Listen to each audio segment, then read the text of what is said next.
주시는 하나님의 말씀은 빌립보서 4장입니다. 4장 4절에서 7절입니다. 빌립보서 4장 4절에서 7절 말씀입니다. 빌립보서 4장 4절에서 7절 말씀 제가 받들어 봉독해 올려드리겠습니다. 주 안에서 항상 기뻐하라. 내가 다시 말하노니 기뻐하라. 너희 관용을 모든 사람에게 알게 하라. 주께서 가까우시니라. 아무것도 염려하지 말고 다만 모든 일에 기도와 간구로 너희 구할 것을 감사함으로 하나님께 아뢰라. 그리하면 모든 지각에 뛰어난 하나님의 평강이 그리스도 예수 안에서 너희 마음과 생각을 지키시리라. 아멘.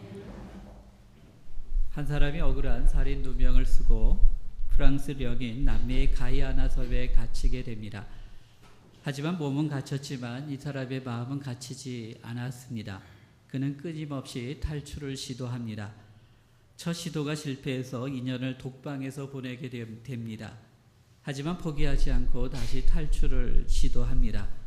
여러 사람의 도움을 받아 콜롬비아에 겨우 도착을 하지만 수녀 원장에게 속아서 다시 붙잡히게 되고 독방에서 5년을 보내게 됩니다. 하지만 자유를 향한 열망은 식지 않았습니다. 그래서 다시 탈출하다가 붙잡혀서 상아떼가 득실거리는 악마의 섬으로 보내집니다. 그러나 그는 끝까지 자신의 꿈을 버리지 않습니다. 그는 야자 열매를 채워 물 위에 떠오르게 만든 자루를 안고 깊은 물속에 뛰어내립니다. 드디어 자유를 얻었습니다. 1973년에 만들어진 앤소니 퀸 주연의 빠삐용이라고 하는 영화의 내용입니다. 여러분, 오늘도 빠삐용이 많습니다. 답답한 현실로부터 벗어나려고 몸부림치는 사람들입니다.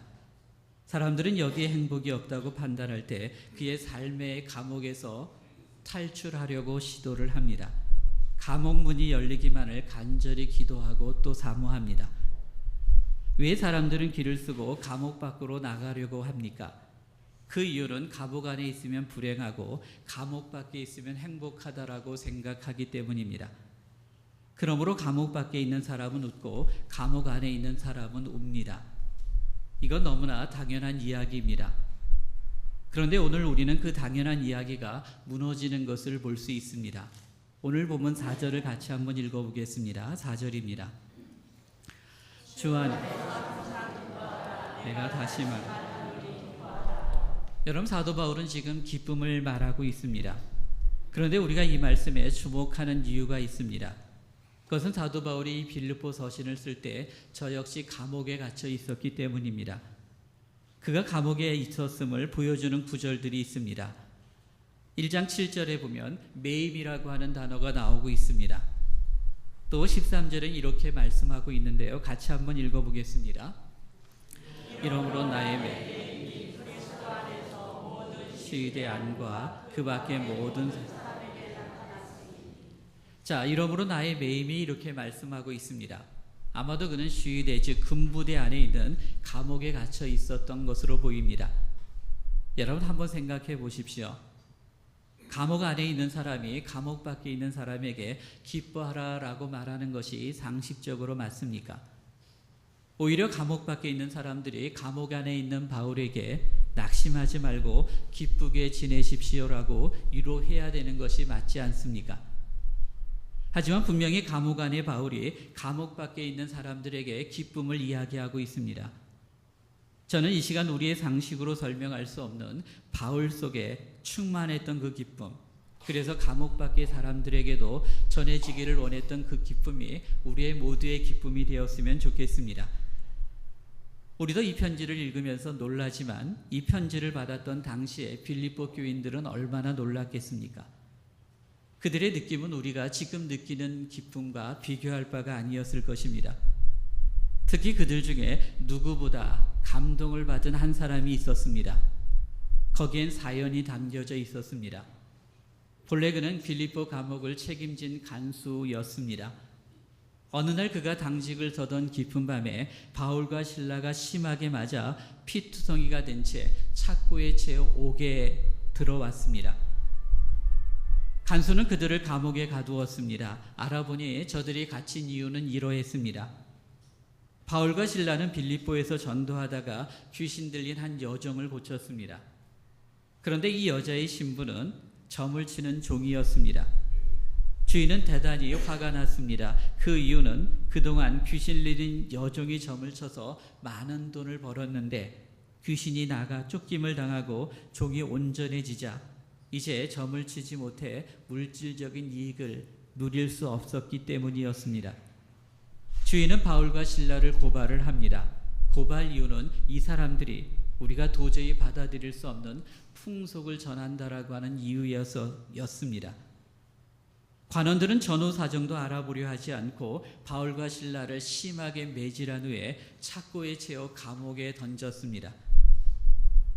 그런데 그 밤은 간수에게 평생 잊을 수 없는 밤이었습니다. 밤이 깊어갈 때 감옥 속에서 노랫소리가 들리기 시작을 합니다. 평생 들어볼 수 없었던 영혼을 어루만지는 노래였습니다. 높은 소리가 아니었습니다. 화음이 있는 멋진 노래도 아니었습니다. 그러나 형언하기 어려운 감동이 담긴 노래가 옥에서부터 들려오기 시작을 했습니다. 그리고 잔잔한 기도 소리가 들리기 시작을 했습니다. 주님, 저희들을 고발한 사람들을 불쌍히 여기십시오. 저희를 때린 이들을 불쌍히 여겨주시옵소서. 저희를 가둔 간수를 불쌍히 여겨주시옵소서. 저들도 주님을 믿고 하나님의 자녀가 되게 하여 주시옵소서. 정말 믿을 수 없는 기도의 내용이었습니다. 이 기도의 마음이야말로 오늘 본문 5절의 너그러운 관역의 마음이었습니다. 5절을 같이 한번 읽어보겠습니다. 모든 사람에게 알게 하라. 그 순간 믿기 어려운 일이 갑자기 벌어졌습니다.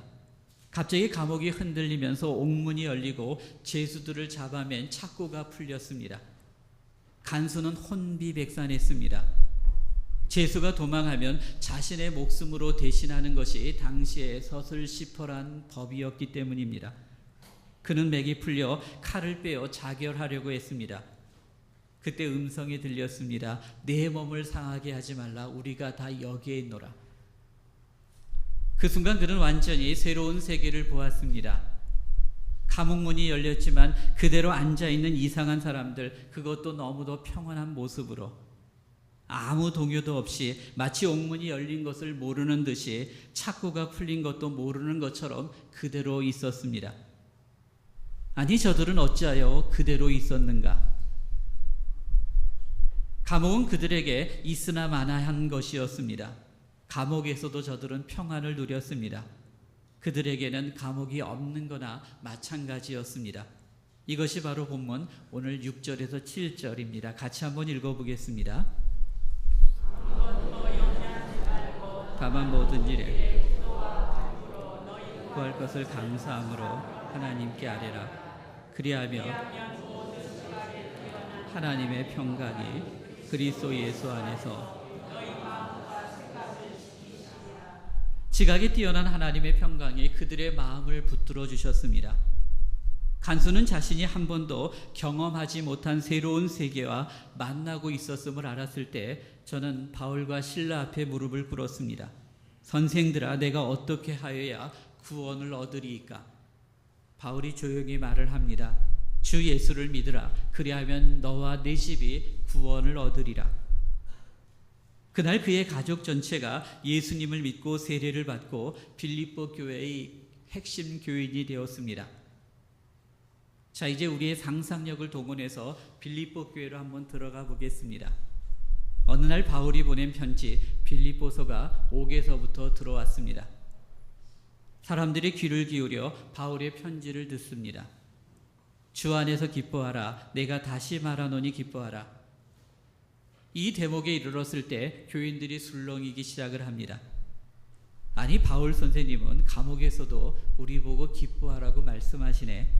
아니, 당신이나 편히 계실 노릇이지 우리까지 걱정을 다 하시네. 이때 간수가 일어서서 말했을 것입니다. 여러분, 바울 선생님은 그런 분이 아니십니다. 제 간증, 제 이야기를 들어보십시오. 여러분, 제가 어떻게 예수 믿게 되었는지를 아십니까? 그는 자신이 예수를 믿게 된 그날 밤의 이야기를 아주 소상하게 말했을 것입니다. 그분은 그런 분입니다. 그분은 감옥 문이 열렸어도 도망하지 않았습니다. 그분은 감옥 안에서도 찬송했고 감옥 안에서도 기도를 드렸습니다. 그리고 내가 그 찬송과 기도를 직접 들었습니다. 그러니 지금도 그분은 감옥 밖에 있는 우리보다 더 기쁘게 지내실 것입니다. 그러니 이런 편지를 우리에게 보낸 것이 아니겠습니까? 여러분, 저는 목사지만 아직 감옥이 없는 듯이 사는 바울의 믿음에 이르렀다고 말할 수 없습니다. 여러분, 저에게도 감옥이 있습니다. 저는 아직 감옥 밖과 안을 구별하는 견고한 담장을 치고 살아가고 있습니다. 아직도 감옥 밖에 있으면 행복하고 감옥 안에 있으면 불행하다고 생각을 합니다.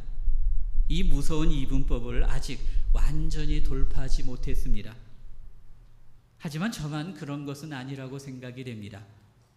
많은 목회자들이 감옥 안과 밖을 구별하여 살아가고 있습니다. 교회가 부흥되어 교인이 늘어나면 감옥 밖에 있습니다. 유명한 목사가 되어 설교하러 오라고 하는 데가 점점 많아지면 감옥 밖에 있는 것입니다. 교회 재정이 풍성해서 부족함이 없이 귀한 일을 하게 될 때 감옥 밖에 있는 것입니다. 많은 동료, 많은 목회자들에게 부러움의 대상이 되면 감옥 밖에 있는 것입니다. 하지만 반대로 교회가 부흥되지 않을 때, 늘 재정은 쪼달리고 오라는 데도 없을 때, 아무리 애써도 되는 게 없을 때, 자신이 가장 처지는 목사인 것처럼 여겨질 때, 바로 이때 목회자들은 자신이 견디기 힘든 감옥 속에 갇혀 있다고 생각을 합니다. 그래서 세상에서 제일 불행한 목회자가 아닐까라고 여겨지기도 합니다. 제가 목회자의 예를 들었습니다만 여러분은 그렇지 않으십니까?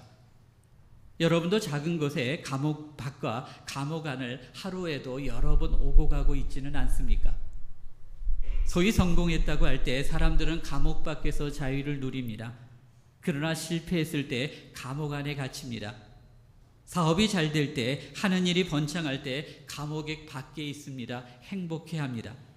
그러나 장사나 사업이 안 됩니다.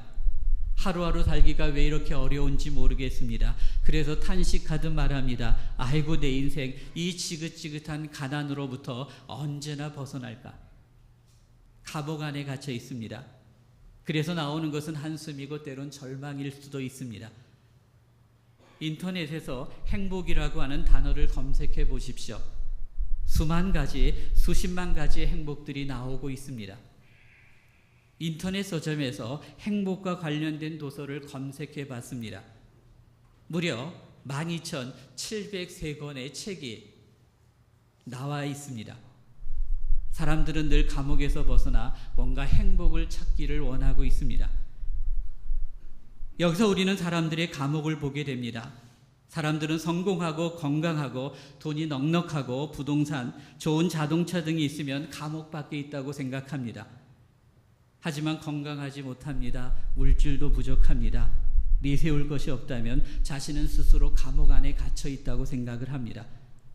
지금 여러분은 이런 기준으로 생각해 볼 때 감옥 안에 계십니까? 감옥 밖에 계십니까? 아니면 질문을 바꿔서 여러분 지금 만족하십니까? 아니면 불행하다고 생각하십니까? 여러분 이렇게 감옥 안과 밖의 담장을 견고하게 쳐놓고 사는 인생은 심각한 문제를 갖게 됩니다. 감옥 밖에 있다고 여길 때는 행복해서 즐거워합니다. 하지만 감옥 안에 있다고 생각할 때는 살고 싶지 않고 불평합니다. 그래서 어떤 때는 행복하고 어떤 때는 불행합니다. 이런 사람은 결코 바울처럼 감옥 안에서 찬송과 기도 그리고 기쁨을 노래할 수는 없습니다. 물론 노력해서 감옥 밖으로 나가면 된다고 말씀하실 분들도 있습니다. 여러분 좋습니다. 그럴 수 있으면 그렇게 하십시오. 여러분의 감옥에서 보란듯이 탈출하십시오. 돈이 없으신 분은 성실하게 일해서 열심히 저축해서 돈을 모으십시오. 남들처럼 은행에서 담보대출이라도 받아 요지의 땅을 사서 멋진 건물을 지으십시오. 여러분 요새는 조물주위에 건축주가 있다고 말들 합니다. 그래서 좋은 차도 사고 떵떵거리며 살아보십시오. 하지만 제 질문을 한번 들어보십시오. 일단 탈출하면 다시 갇히는 일은 영영 생기지 않을까요? 혹시 다시 갇히는 신세가 된다면 그땐 여러분 어떻게 하시겠습니까? 그때 다시 감옥을 탈출하면 되지 않겠느냐라고 말씀하시겠습니까? 하지만 영영 감옥을 벗어날 수 없을 때가 오고 있음을 여러분 아십니까? 70이 넘고 80이 되었는데 어떻게 늘 20, 30대의 건강을 유지할 수 있겠습니까? 많은 재산을 가지고 멋진 성공을 거두면 죽지 않습니까? 만약 그렇다면 이건희 회장은 오늘도 죽음과 치열한 사투를 벌일 일은 없을 것입니다. 모든 사람들은 죽음 앞에 공평하게 설 것입니다. 또 한 달 받는 월급이 뻔한 사람이 어떻게 단기간에 수십억을 벌 수가 있겠습니까? 이 작은 도시에서 목회하는 저가 이 교회를 수천 명의 교인들이 모이는 대형 교회를 어떻게 만들 수 있겠습니까? 여러분, 공지영 씨가 쓴 수도원 기행이라고 하는 책이 있습니다.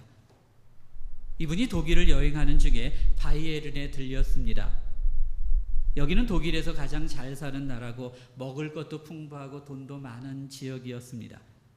그런데 이들의 대부분은 얼굴이 매우 어둡고 침침했다는 것을 느꼈다고 합니다. 한눈에 봐도 기쁨이라고는 느낄 수 없는, 찾아볼 수 없는, 또 일본에 가서도 그런 생각을 한 적이 또 있었다고 고백합니다. 왜 이들은 그렇게 잘 살면서도, 또 그렇게 부를 누리며 살면서도 왜 이렇게 쓸쓸하고 불행하다고 느껴지며 살아가는 것일까라고 생각을 하며 자신의 모습을 봤습니다. 그녀 또한 소설가가 되면 행복할 거라고 생각을 했습니다. 그래서 열심히 노력해서 소설가가 되었습니다. 그 다음에 유명해지는 베스트셀러가 되면 행복할 것이라고 생각을 했습니다. 우연히 운이 좋아서 정말 유명해졌습니다. 그 다음엔 돈 걱정 없어지면 행복할 것이라고 생각을 했습니다. 생활비를 다 쓰고 나서도 통장에 100만 원만 남아있다면 아무 걱정 없이 행복할 거라고 생각을 했습니다. 그런데 1994년 세 권의 책이 베스트셀러가 된 후에 돈이 엄청나게 생겼습니다. 100만 원이 문제가 아니었습니다. 하루를 자고 나면 통장에 수천만 원의 인쇄가 들어와 있더랍니다. 수많은 사람들이 자신을 찾아와서 인터뷰를 하며 명예가 올라갑니다. 정말 그토록 원했던 돈과 명예가 자신에게 주어졌는데 그가 고백을 합니다. 이것은 결코 자신의 행복과 전혀 상관없는 것임을 이제 비로소 알게 되었다고 공지영 씨는 고백하고 있습니다. 여러분, 이것이 우리의 모두의 고백이 아닐까 합니다. 여러분, 감옥 밖에 있다고 우리가 늘 행복할 수가 있겠습니까? 아닙니다. 그렇다면 여러분 이때 어떻게 하시겠습니까? 바로 이때 우리에게 필요한 것은 바울이 받은 은혜를 함께 나누는 것입니다. 바울처럼 되기 위해서 우선 우리는 기본 전제부터 버려야 합니다. 감옥 안은 불행하고 감옥 밖은 행복하다는 공식을 깨트려야 합니다. 여러분, 인생은 그런 것이 아닙니다. 감옥 안에서도 기뻐하는 바울이 있고 감옥 밖에서도 한숨 짓는 사람들이 있음을 알아야 합니다. 가난해도 행복한 사람이 있고 부자여도 불행한 사람들이 있다는 말입니다. 둘째는 우리는 목표, 삶의 의미를 재조정하셔야 됩니다. 바울은 감옥 담장을 초월해서 살았습니다. 그는 감옥 안에서도 행복할 수 있었고 감옥 밖에서도 불행할 수 있다는 것. 그러므로 감옥 안에 있느냐 밖에 있느냐 하는 것은 바울에겐 그렇게 중요한 일이 아니었습니다. 그랬기에 그는 감옥 밖으로 나가는 것을 목표로 삼지 않았습니다. 그건 세상이 주는 속임수에 불과하다는 것을 바울은 잘 알았기 때문입니다. 오히려 그는 감옥 안에 있으나 감옥 밖에 있으나 어디서도 자신의 인생의 목적을 달성하고자 노력을 했습니다. 우선 그의 목표는 주님과 함께하는 것이었습니다. 그런데 이 목표는 감옥 안에서도 달성할 수 있었습니다. 감옥에서도 주님은 바울과 함께 하셨기 때문입니다. 또 그는 주님의 복음을 전도하는 일을 목표로 삼고 그건 역시 감옥에서도 가능했습니다. 사람이 있는 곳이라면 어디서든지 복음을 전할 수 있었기 때문입니다. 그래서 감옥 안에서 바울은 천국을 경험하며 행복한 전도자가 될 수 있었습니다. 약 30년 전에 서울에 한 재력가가 살고 있었습니다. 부인은 미스 코리아 출신이었고 그 당시 궁궐 같은 집에서 외제 승용차 몇 대를 굴리며 여러 사람의 가정부도 두고 있었습니다. 그런데 뭔가 삶이 늘 공허했습니다. 그러다 남편이 바람을 피웠습니다. 남편이 바람을 피우니 이 부인은 자존심이 상해서 살 수가 없었습니다. 그래서 하루는 대판 싸우고 자살하러 한강에 갔습니다. 마침 그날 비가 왔습니다. 비를 맞으며 한강변을 걷고 있는데 어디선가 오순도순 얘기하는 소리가 귀에 들려옵니다. 수재민들의 임시 천막집에서 나는 소리였습니다. 천막 안을 가만히 들여다보니 가족들이 라면을 앞에 놓고 하나님께 감사 기도를 하는데 그 모습이 얼마나 따스하고 행복하게 보였는지 몰랐습니다. 그때 그녀는 진짜 삶의 행복이 무엇인지를 깨닫게 됩니다. 삶의 용기가 생겼습니다. 좀 더 여유를 가지고 감동적으로 살고 싶은 생각이 들었습니다. 소망이 생기고 기대감을 갖게 되었습니다.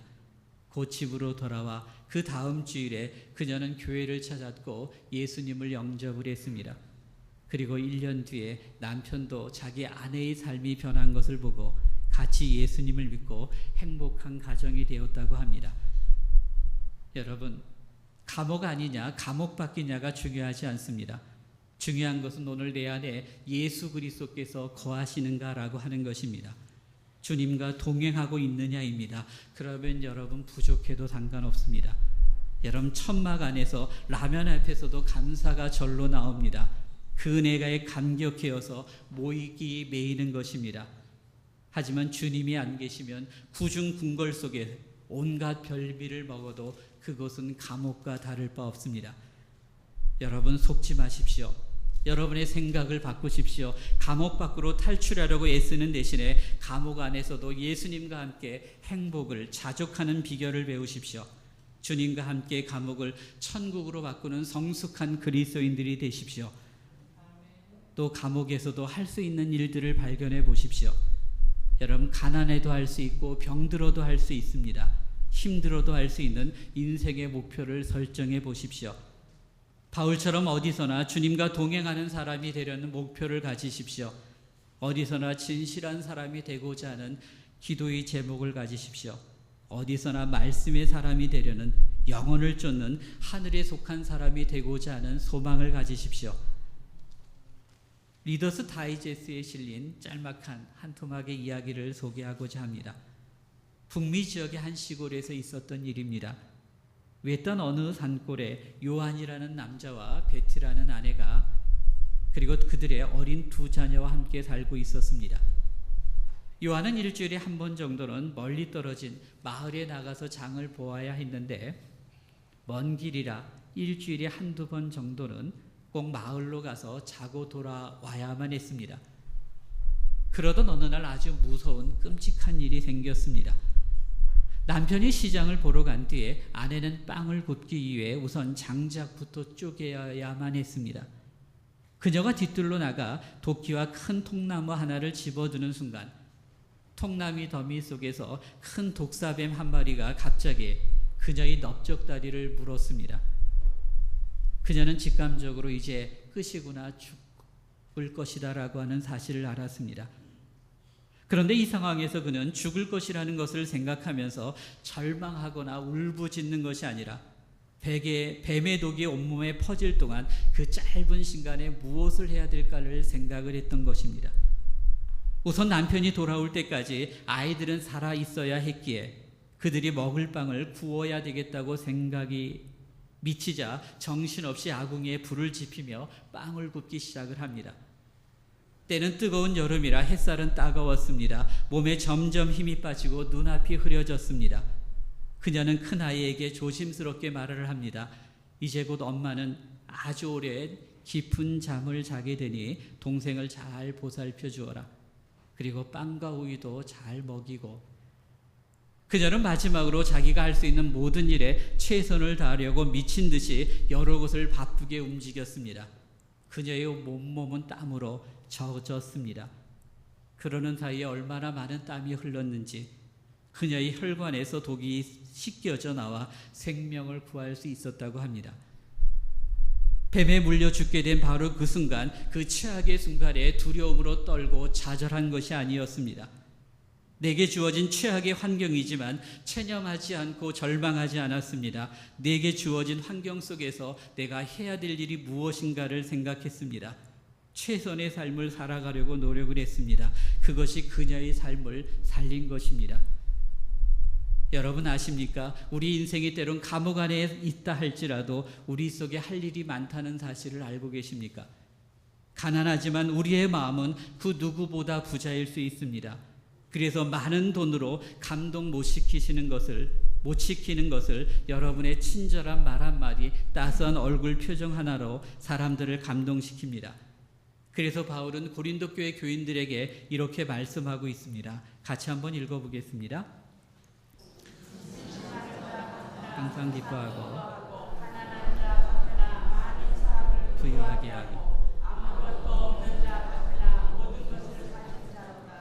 바울은 알았습니다. 우리는 근심하는 자 같으나 항상 기뻐하는 사람이고 가난한 자 같으나 많은 사람을 부욕해 하는 사람이라고 하는 사실을 말입니다. 여러분, 이혜인 수녀가 쓴 짤막한 시에서 베품을 이렇게 노래하고 있습니다. 좋은 점을 보는 것이 눈의 베품이요, 환하게 미소 짓는 것이 얼굴의 베품이요, 사랑스러운 말소리가 입의 베품이요, 낮추어 인사함이 몸의 베품이요, 착한 마음씀이 마음의 베품이라 합니다. 어쩌면 아쉬운 것은 흘러가 버린 시간이 아니라 사라져가는 매 순간을 기뻐하고 감사할 줄 모르면서 행복으로 살지 못하는 것입니다. 여러분, 우리가 남들이 가진 것 가지지 못하고 남들이 누리는 것 우리도 누리지 못할 수 있습니다. 하지만 우리에게 있는 것이 있습니다. 좋은 것을 보는 눈, 환하게 미소 짓는 얼굴, 사랑스러운 말소리를 내는 입, 낮추어 인사할 수 있는 몸, 착한 마음, 우리 모두가 가지고 있는 것들 아니겠습니까? 우리가 가진 이것으로 우린 충분히 우리의 곁에 사람들에게 기쁨과 감동을 베풀 수 있습니다. 그래서 감옥은 더 이상 우리의 행복을 빼앗지 못하는 것입니다. 빌립보 감옥의 간수는 늘 철장 밖에 있는 사람이었습니다. 그는 철장 밖에서 철장 안의 사람들을 불쌍한 눈으로 바라보았습니다. 하지만 바울과 실라를 본 후에 더 불쌍한 사람은 바로 철장 밖에 있는 자신임을 깨닫게 되었습니다. 그는 감옥에서 가장 높은 자리에 앉아야 한다는 강박관념, 내가 지키는 동안에 한 명의 탈옥범도 없어야 된다는 두려움에 갇혀 있었습니다. 그러나 바울을 통해서 그는 그런 감옥으로부터 벗어날 수 있었습니다. 이제 그는 어디서나 행복할 수 있었습니다. 그 기쁨이 우리의 것이 되었으면 좋겠습니다. 어떻게 바울과 실라는 감옥이 없는 사람처럼 어디서나 기뻐할 수 있었습니까? 그 이유는 그들이 어디서나 생명의 주님과 함께 있기 때문이었습니다. 누구나 다 생명의 하나님을 마음속에 모시면 그렇게 됩니다. 생명의 하나님이 계시니 사자굴도 다니엘에겐 은혜의 자리가 되었습니다. 생명의 주님이 함께 하시니 아람 군대의 예호사인 엘리사 선지자는 그 안에서도 행복했습니다. 이것이 바로 주님께서 오늘 우리에게 주시는 놀라운 생명력입니다. 오늘날 많은 사람이 불행해합니다. 기쁨을 잃어버리고 헬조선이라고 이야기를 합니다. 그런데 고급 승용차 안에서도, 고급 아파트 안에서도 다툼과 한숨의 소리가 그칠 날이 없습니다. 그러나 여러분, 주님의 생명력 안에서 초막이나 궁궐이나 그 어디나 하늘나라가 되는 복을 누리실 수 있기를 기원해 봅니다.